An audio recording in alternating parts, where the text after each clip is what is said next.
Hey there, my name's Sebastian, and this is Talk.Pod, a podcast where I have conversations with some of the most interesting podcasters in the world.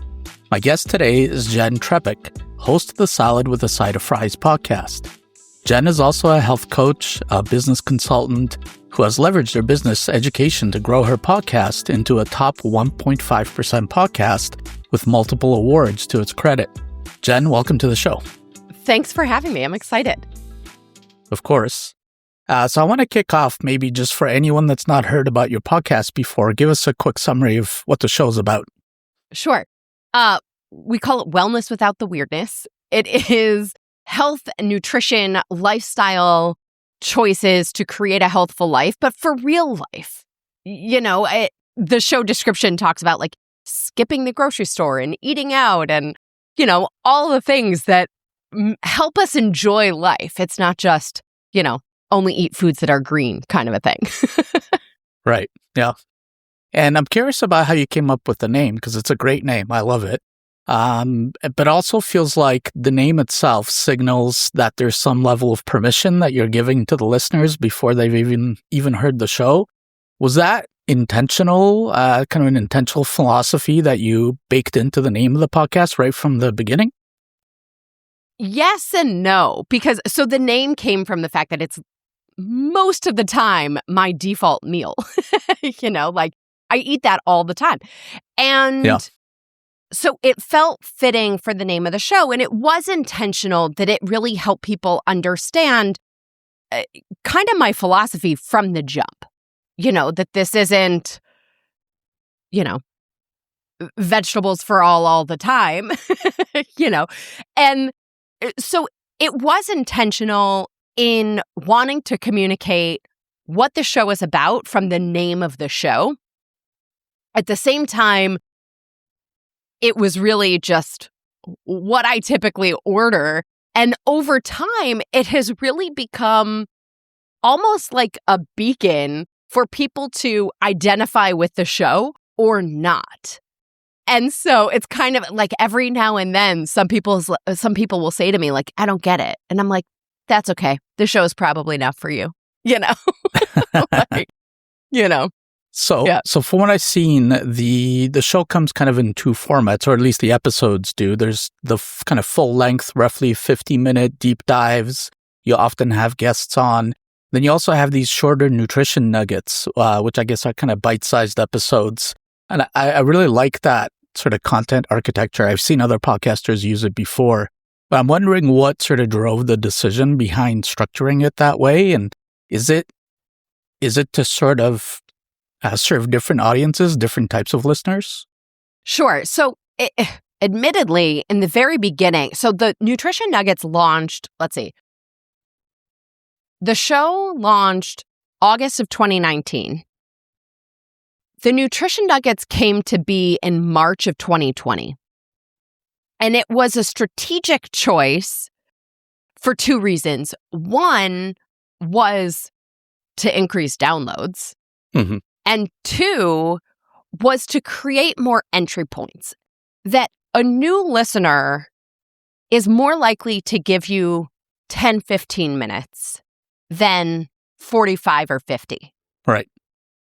And it created a window into my approach and what I talk about and the things that we look at. And so if those were interesting to you, then check out the full-length episodes.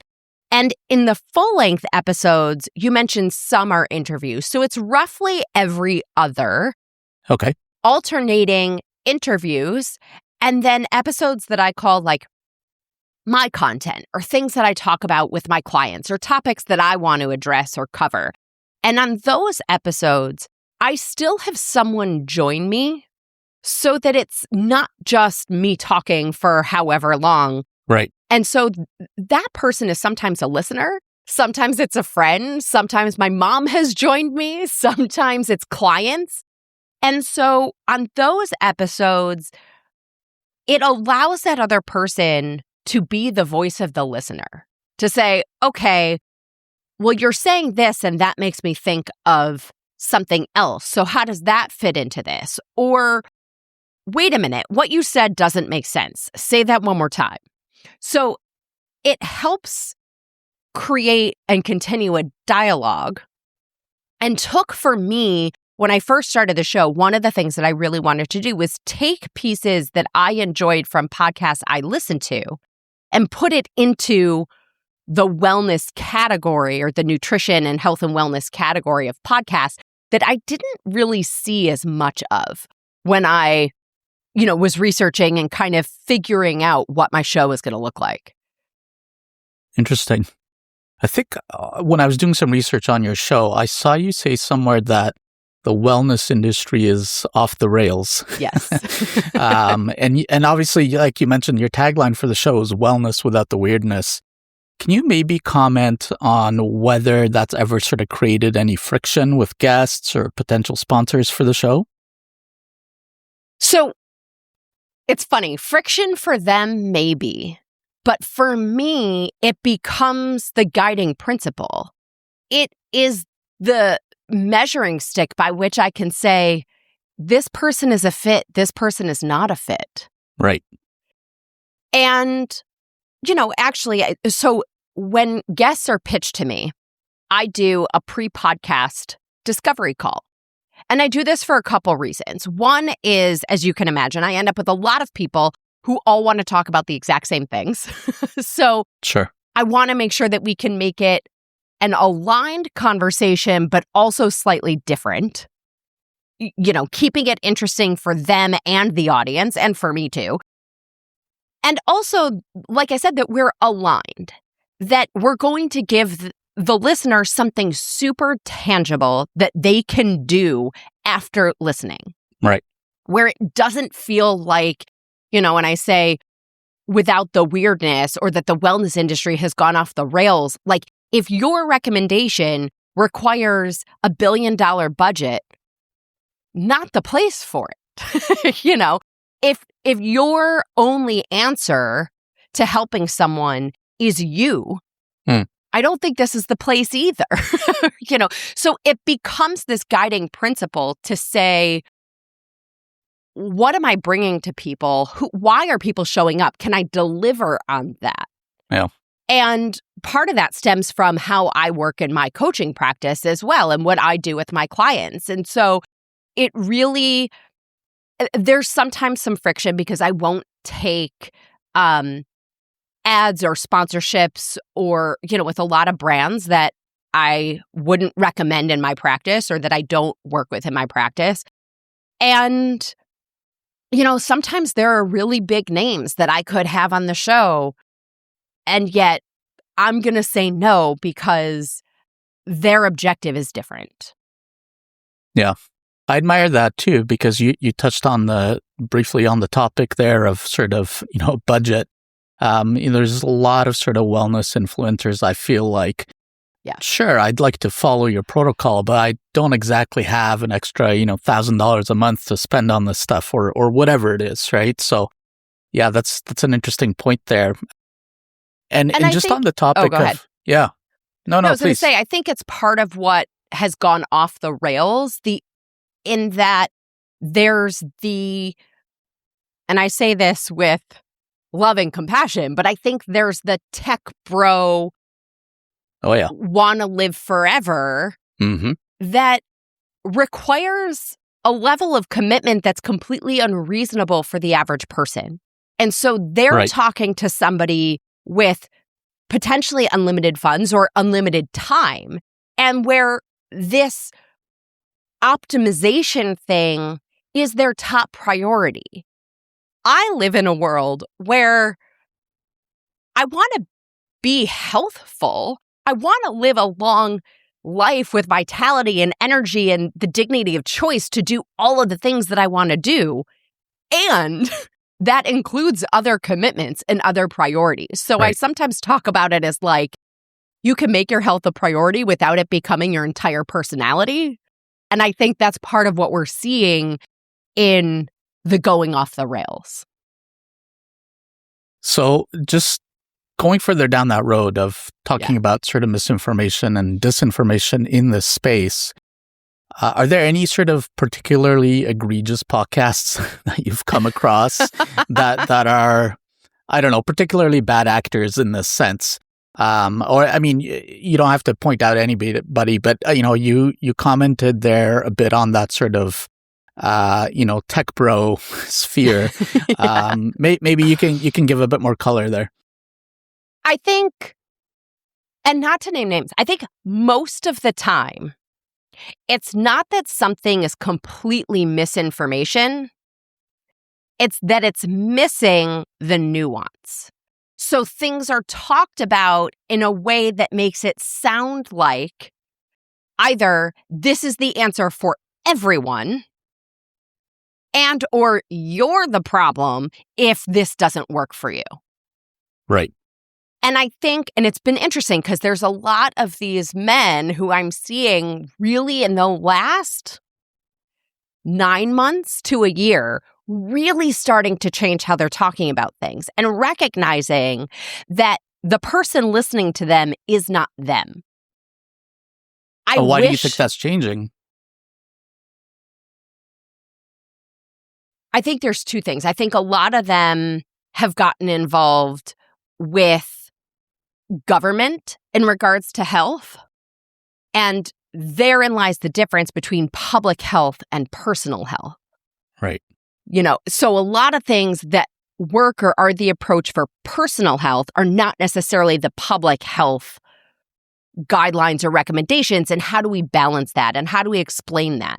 So I think they're starting to realize some of that. I think there's also a complete economic piece to it that, you can make a fortune serving a select group of people. Sure. And there's billions in the space of serving the masses. Right.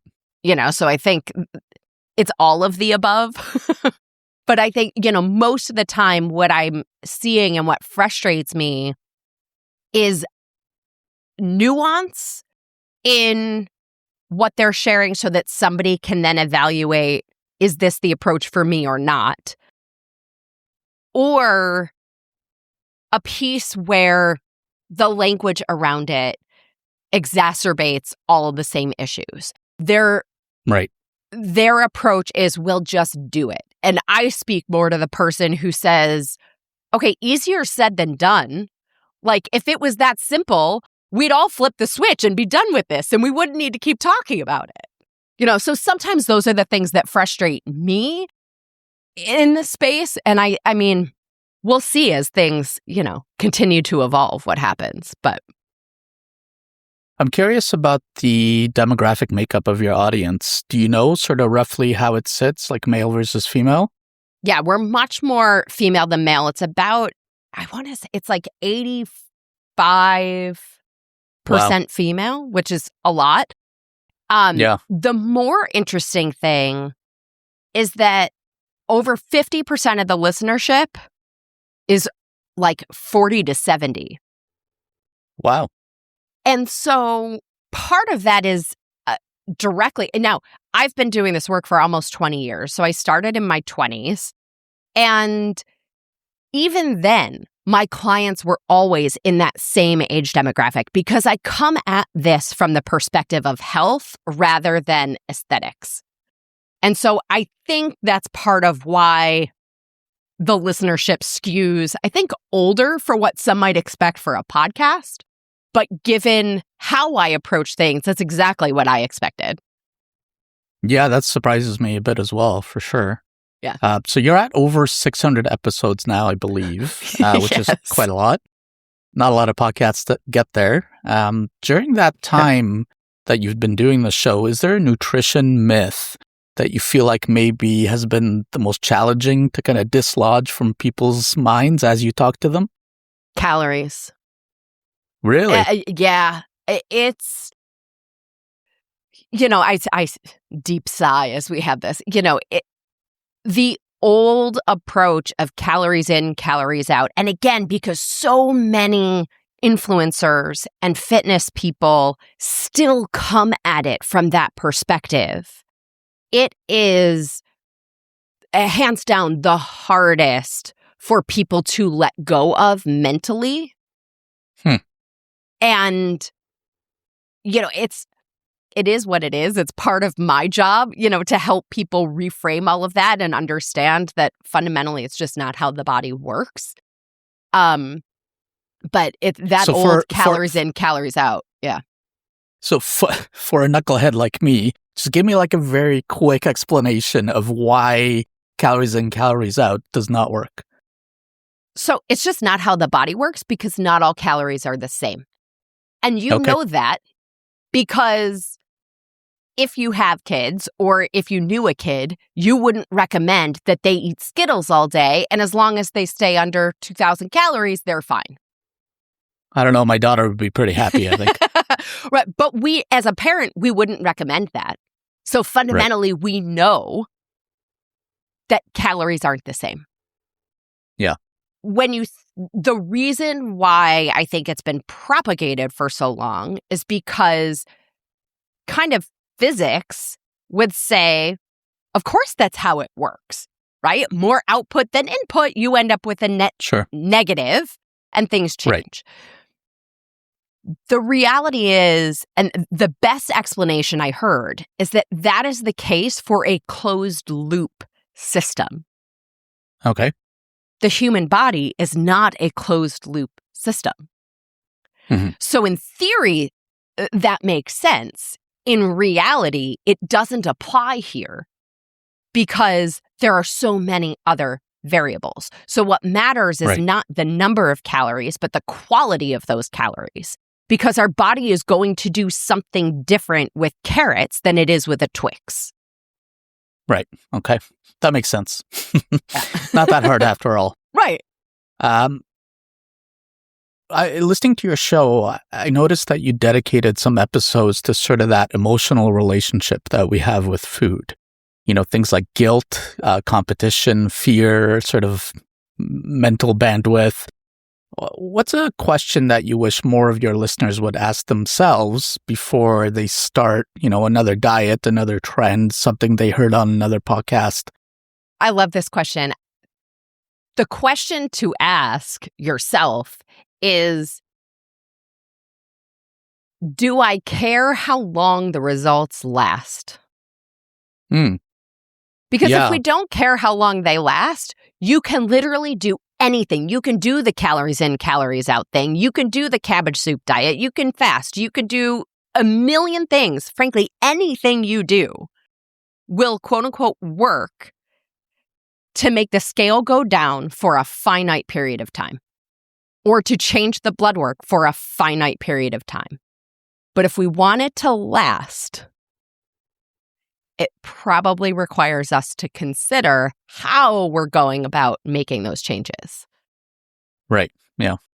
What's, while I have you here and you're clearly an expert on these topics, what is your view on intermittent fasting?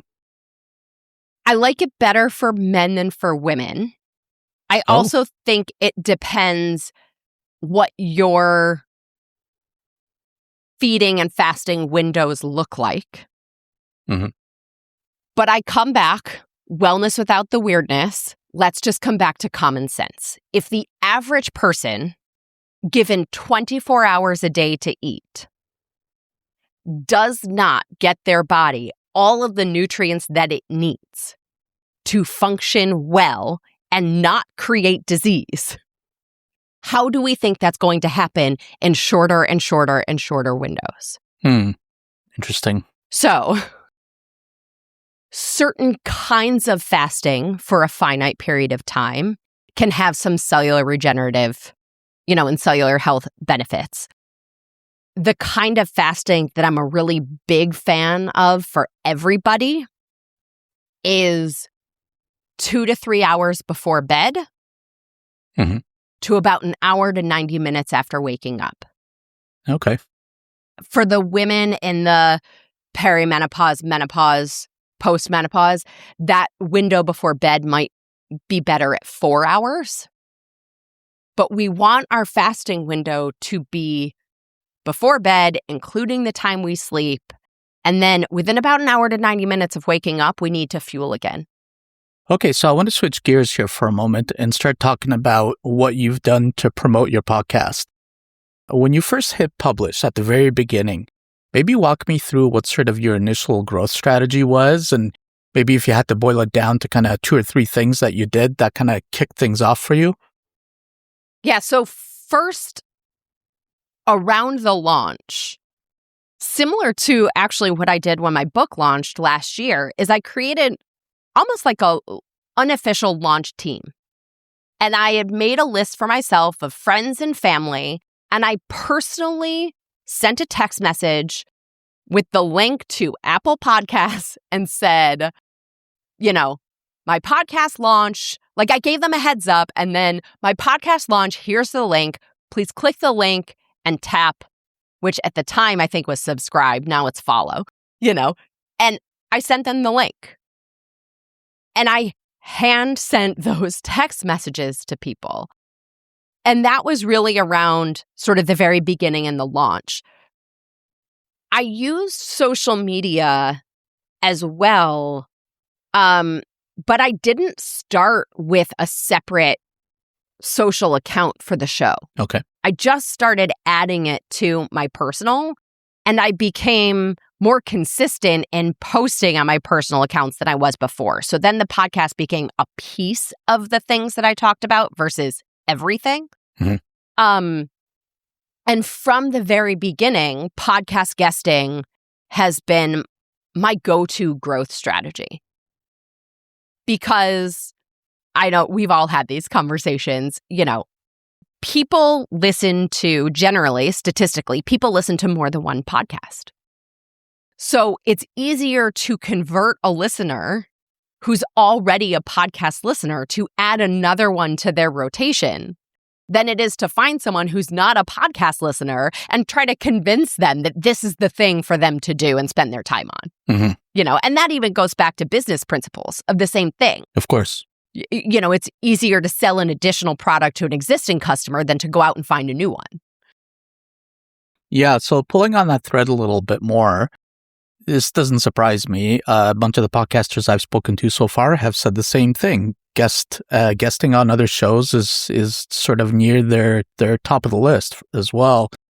But I'm curious how you can achieve that. How does the average podcaster, how do they wind up guesting on other shows? What steps do you go through to make sure that happens? Now, obviously, your podcast is of a particular size. You've been doing this for a while, so you're fairly well known. But when you were just getting going and you were looking to be a guest, what did you do? Yeah. So, and I still do the exact same thing now that I did then. And it's pitching consistently new shows every week and following up with them. The piece that I find to be the difference maker, because I also receive a lot of pitches, and I receive a lot of pitches from, and I don't pay a company to do this for me. I have my own team that does this, and I work with them, and they follow sort of, my approach. And I can't even tell you how many pitches I receive that are terrible that people have paid for. And sometimes I want to reach out and be like, seriously? But some of the things that not talk, yeah, not talk.pod. Obviously, this podcast just getting going. No, obviously.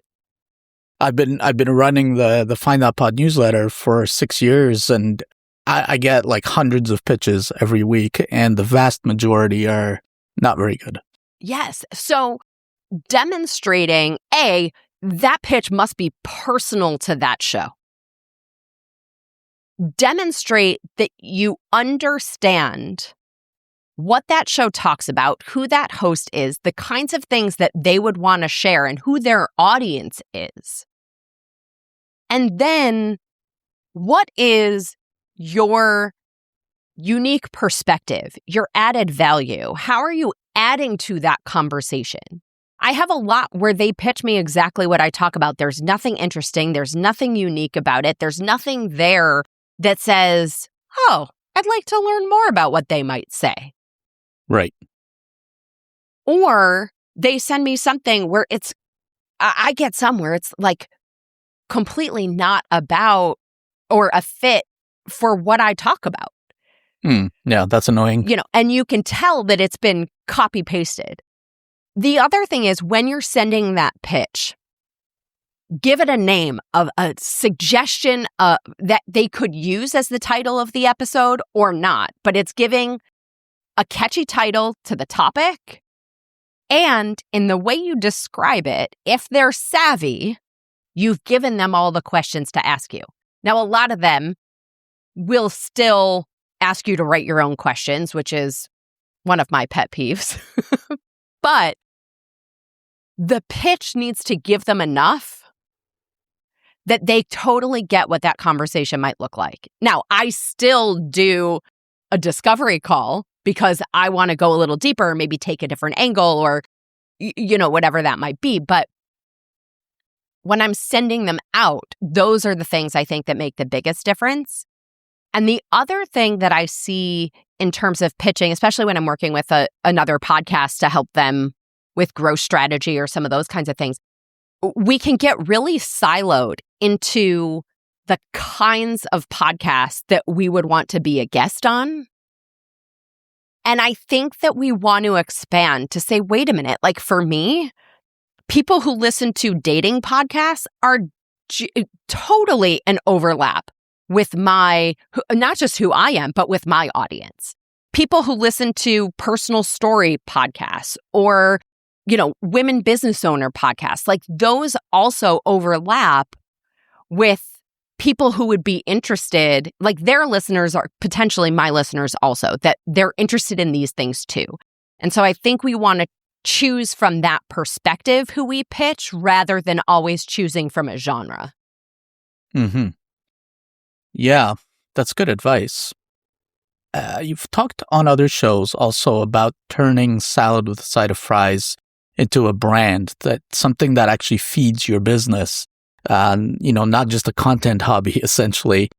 I'm wondering what key decisions sort of turned the podcast into a real engine for, getting clients, getting speaking engagements, book sales, rather than just sort of a free education for anybody that winds up tuning in. I think it was always part of the plan and the strategy behind the show. I built my health coaching practice on the side of a full-time job. I launched the podcast when I left my full-time job. So the idea from the beginning was that it could potentially feed my health coaching practice, So it was always part of the strategy. What ended up happening over time was additional streams of income, that people really resonated with, like you said at the beginning, this name salad with a side of fries. So, a couple of years ago, I launched some merch and it was like, great, let's see, here are some things.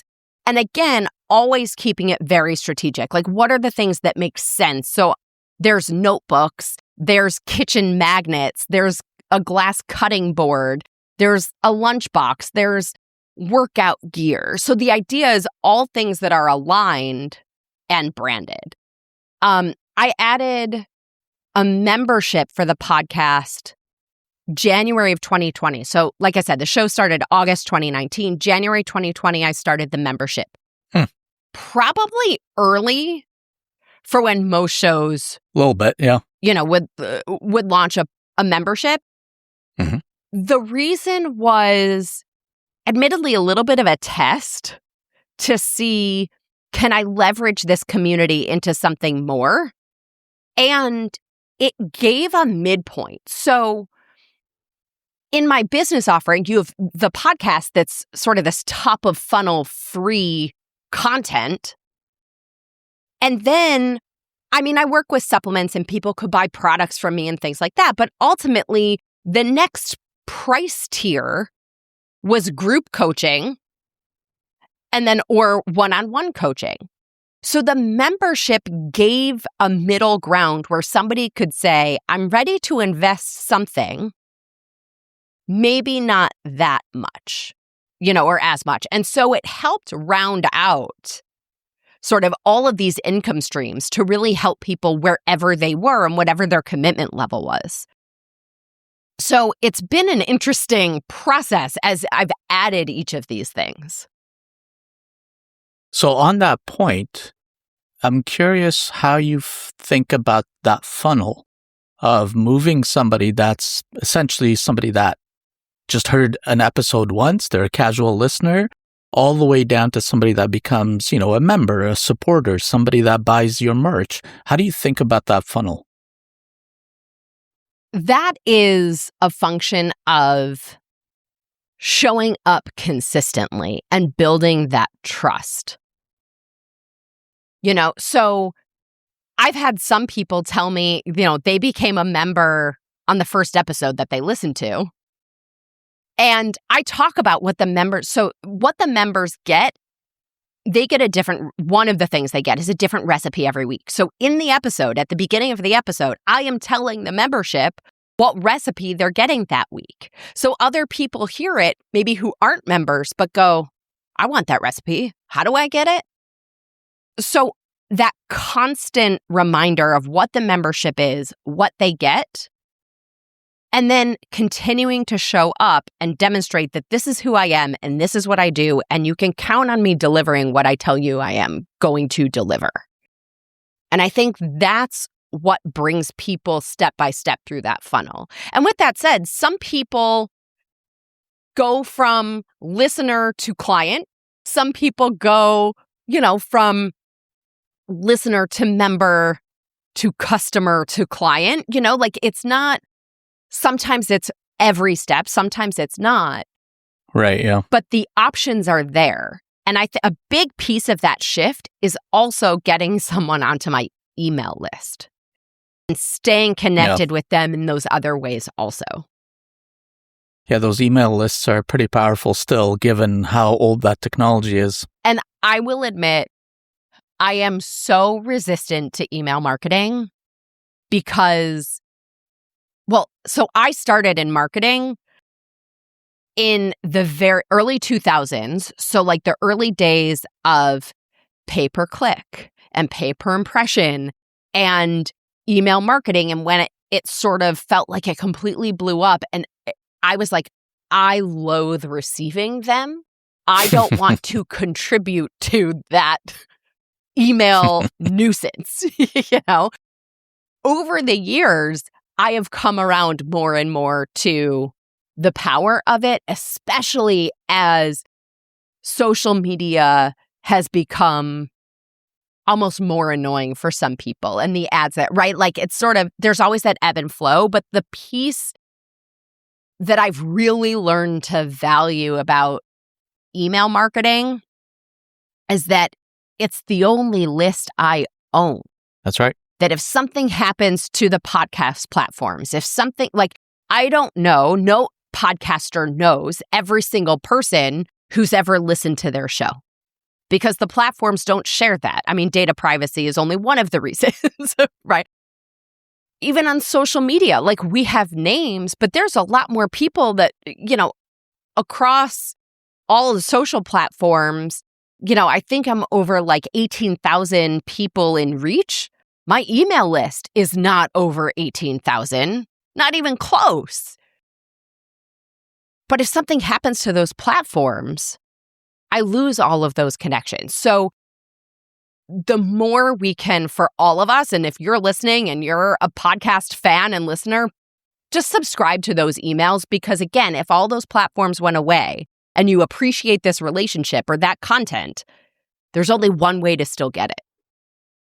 Yeah, it's a very good point, and I've made this point a lot in my career. I have a background in marketing as well, and for years I've been saying, all those other platforms, they're basically rented, right? You're renting your presence on there.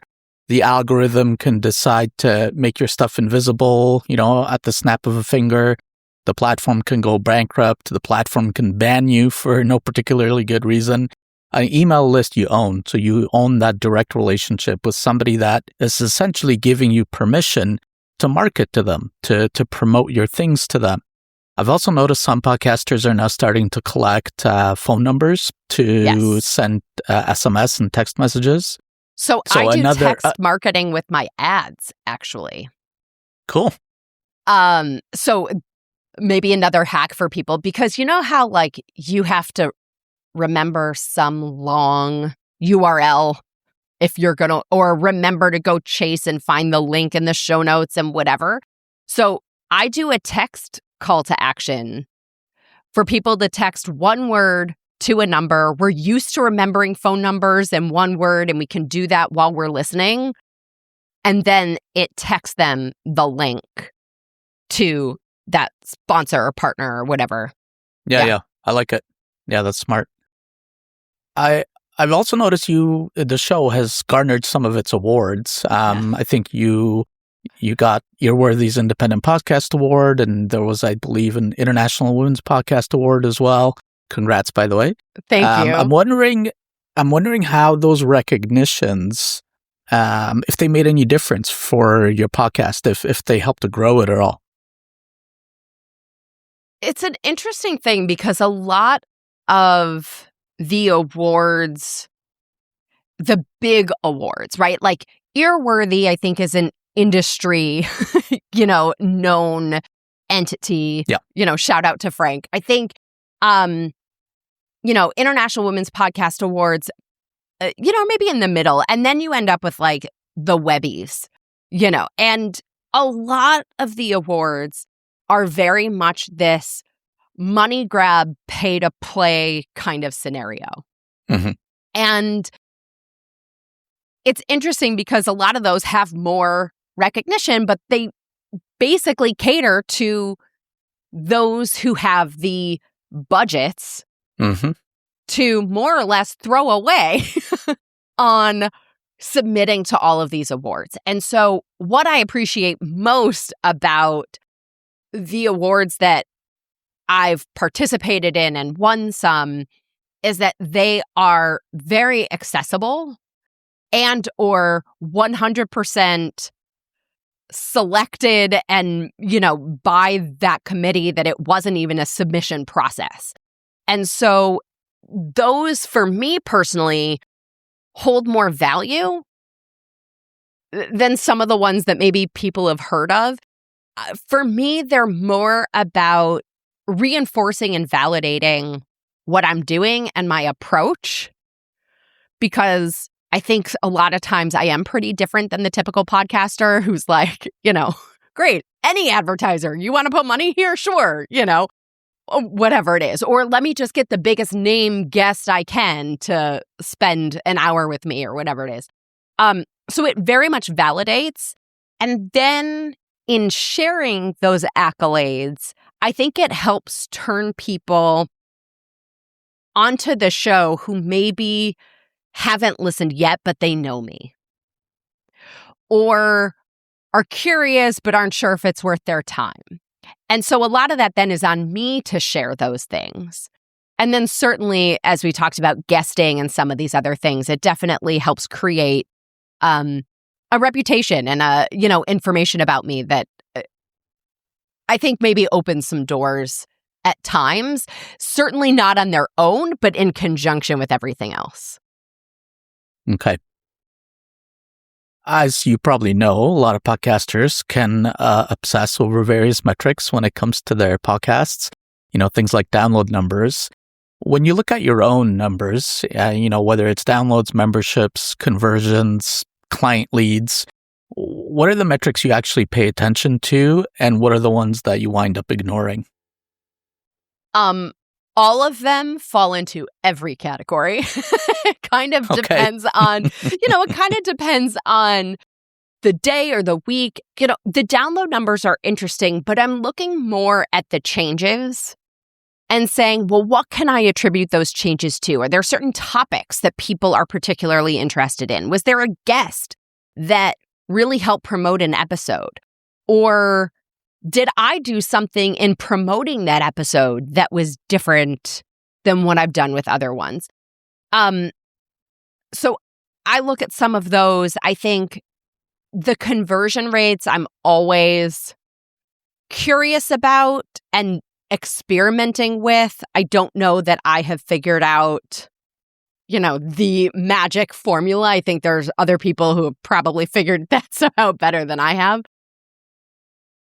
But the ones that make the biggest difference are the completion rates.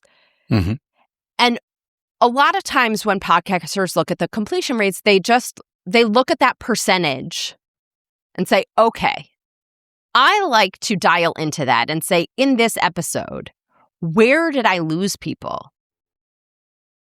And I have essentially with those, throughout the episode, you want it to be as flat as possible, right? You're naturally going to have some taper off, but you want it to be as flat as possible. And there are some times where I impress myself with, that completion rate and where I'm losing people or how many people actually get to the end of that episode.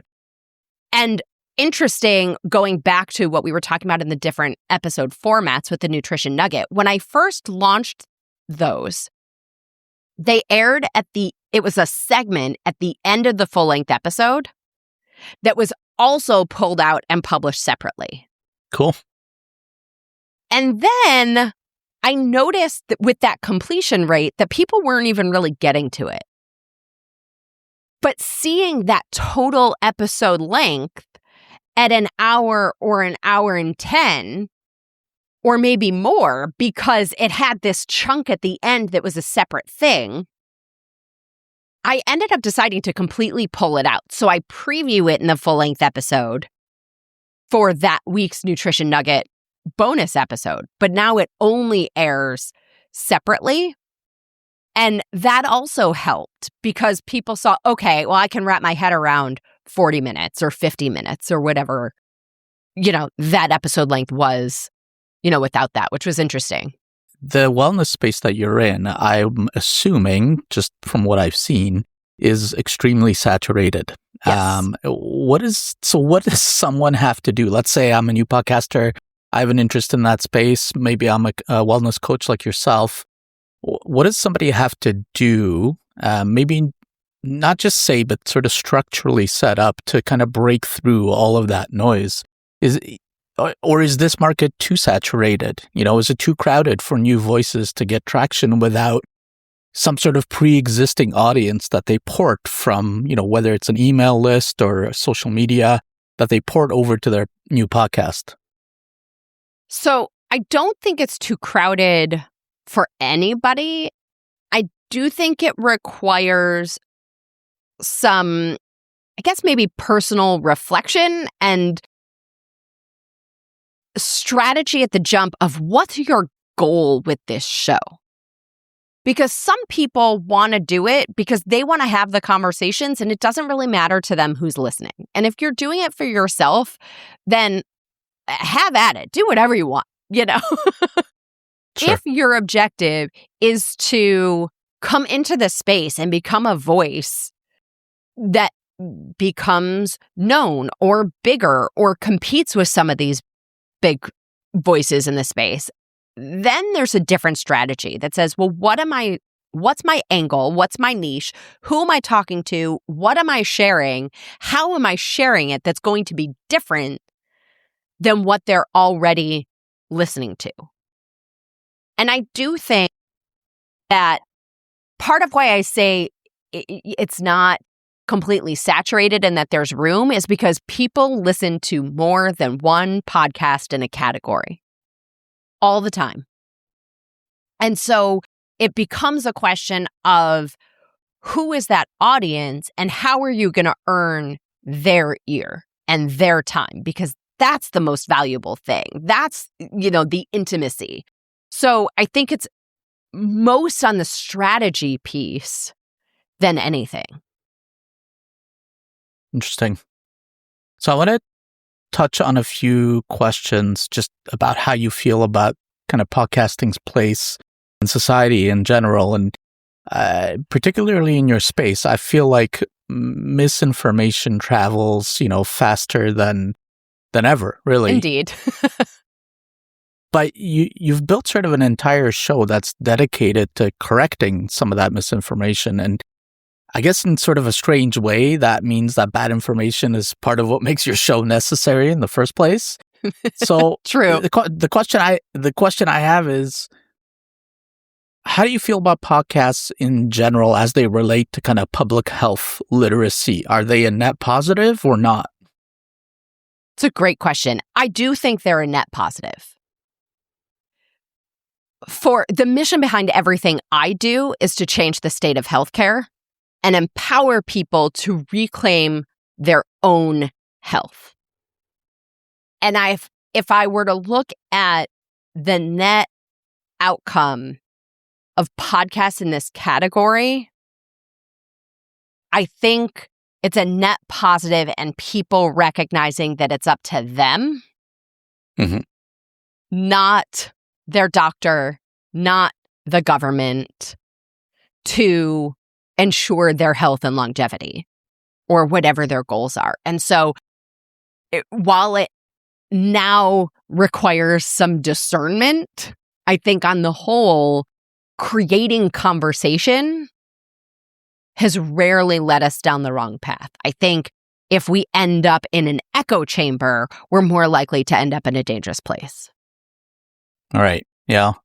And I feel also seems to me there's a bit of a tension between kind of speed and accuracy when it comes to the health space, because it feels to me like there's some new trend every week. Whether it's Ozempic, seed oils, raw milk, whatever it is, it winds up exploding on social media or, like you said, in certain echo chambers. But you've also now built up an audience that presumably wants your take on some of these topics, right? So how do you balance that, sort of making sure that you're covering a topic that maybe there isn't a huge amount of information on it available yet, and yet your audience is kind of going, what do you think of this, Jen? Yeah. So I think that's the piece of long form versus short form that can kind of be at odds. Short form being social media, long form being a podcast, even whether that's 15 minutes or, an hour, 2 hours, like some shows. So for me, I am very upfront with people to say, we don't know yet. From what I know so far, here's my take. And so maybe that then becomes a 15-minute nutrition nugget rather than a full 40, 50-minute episode. Over time, like speaking of Ozempic, I first started talking about it in a nutrition nugget in can't remember if it was 2021 or 2022. So that's early. Very early, like too early. So then when people started talking about it, I was talking about this like a year ago, right? Right. But it started as a nutrition nugget. And then as people started to talk more about it, as we started to have more data on and public information about people who were taking it, and I had clients who were considering it or taking it and what their experiences were, and working with health professionals, with their patients before, during, after, those kinds of things. I've done multiple episodes. So now there's a handful that talk about these medications in various capacities. And so I think there's a value in long form to explore nuance, to say, here are the things to consider. Here's what leads me to this conclusion. These are the questions that I still have about it. And there's also, I think, some of the beauty of this space and the beauty of science and research is that we're continuing to learn. And I guess maybe that even goes back to another question that you asked of if the person you're listening to has never changed their mind on anything, or has never continued to learn or explore or read more or get more information because research is evolving. We're continuing to learn more and more and say, hey, we know this now that I didn't know when I recorded this thing 6 years. So my first episode was the truth about alcohol. Well, I also just did an episode that was an interview about alcohol with something that I didn't even know when I recorded that first episode, which is that alcohol is a category 1 or group 1 carcinogen. in the same category as asbestos and cigarettes and all these other things that we actively avoid. Mm-hmm. But nobody ever talks about alcohol being in that category. Yeah. So I just think that there's a piece of continuing to explore and learn more and have those conversations that a podcast allows as a medium in a way that some other mediums don't. And I think there's something special about that. Mm-hmm. Given that sort of parasocial intimacy that a lot of listeners wind up developing with podcast hosts, I mean, I know I do. Is there sort of a line there in your space where you kind of have to think about, the difference between being sort of a trusted voice in your space versus sort of, I don't know, becoming somebody's de facto doctor or physician? Yes, always. I am often reminding people, especially when I talk about supplements, go back to your pharmacist, go back to your physician. There's the disclaimer in my show description that nothing we talk about is medical advice, nothing is FDA approved, and we are not here to diagnose, treat, cure, prevent any disease. And sometimes I say that in an episode. Yeah. I think we have a responsibility to remind people of that because of that intimacy, because of that trust. And it's also why I also encourage people to reach out. That we're speaking in generalities. Like I can say, okay, somebody in this scenario may want to look at these things, and you might fall into that category. It also doesn't mean that there are other things that we completely ignore. And so I'm often reiterating to people to work with a trusted advisor, to think about a care team, to go back to their physicians. And also, if your physician is not open to these conversations or to answering your questions, it's okay to go find a new physician. That's right. And so I think it's having those conversations and certainly reminding people of that is part of our responsibility as the communicator of the information. If podcasting disappeared tomorrow and you had to find another format or medium to sort of carry your mission forward, what do you think it would be? And what do you think that says about podcasting and what podcasting can do that maybe other media formats can't? I think, so I wrote a book that came out last fall. So part of me wants to say writing would be the other medium. But I don't know. I'm one of those people where, like a lot of entrepreneurs, we own like 20 URLs, right? I've owned Health Coach with a Food Blog for 20 years. And I never did anything with it. So I even hesitate to say that I would turn to writing because clearly talking is my medium. So I don't know, maybe that ends up meaning finding a radio show. Do we go back to the old radio model so that talking is the medium? Does it become, a lot more audiobooks, or then relying on social media for that auditory or visual content rather than reading? Mm-hmm. I don't know, but I do think that podcasting is in a slightly precarious place because on the one hand, the barrier to part of what podcasting was known for always is this low barrier to entry. Right, yeah. And it creates a place and a space for so many voices. Mm-hmm. And also what I see happening on the industry side is what we've seen happen in so many industries and in media over time, that the money tends to go to the same handful. That's right. It's a top 0.2, 0.5% that maybe can survive and end up with that longevity. And so I also believe that as more and more that money starts to drive what's happening in this industry, like, knock on wood, but it's only a matter of time before FTC and other regulations that other media platforms are subject to end up in this space. And it fundamentally changes that low barrier to entry or that place for people to share a voice. Yeah, I think you're right. And I also think part of that, you're right about there being a low barrier to entry in terms of actual production, right? Anybody with an iPhone can essentially start a podcast these days. But I think part of the barrier that we're now seeing more and more as the number of podcasts grows, as podcasts get professionalized, as you said, there's more money coming into the space.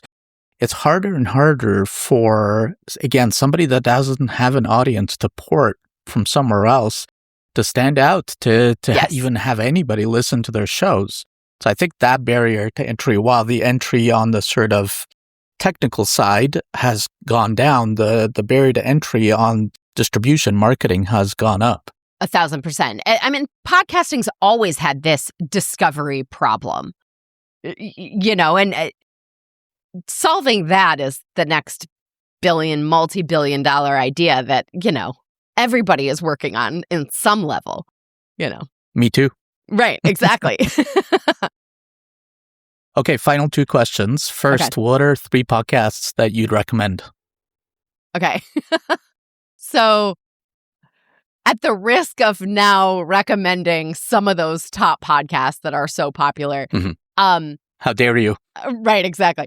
I have a girl crush on Kara Swisher. So her shows right now, Pivot with Scott Galloway, I listen to. Good. Right, and On with Kara Swisher, I love. I'm a big fan of Esther Perel, so I listen to all of her shows. Because, first of all, I think to be a fly on the wall in someone's therapy is so entertaining. Amazing show. Yeah.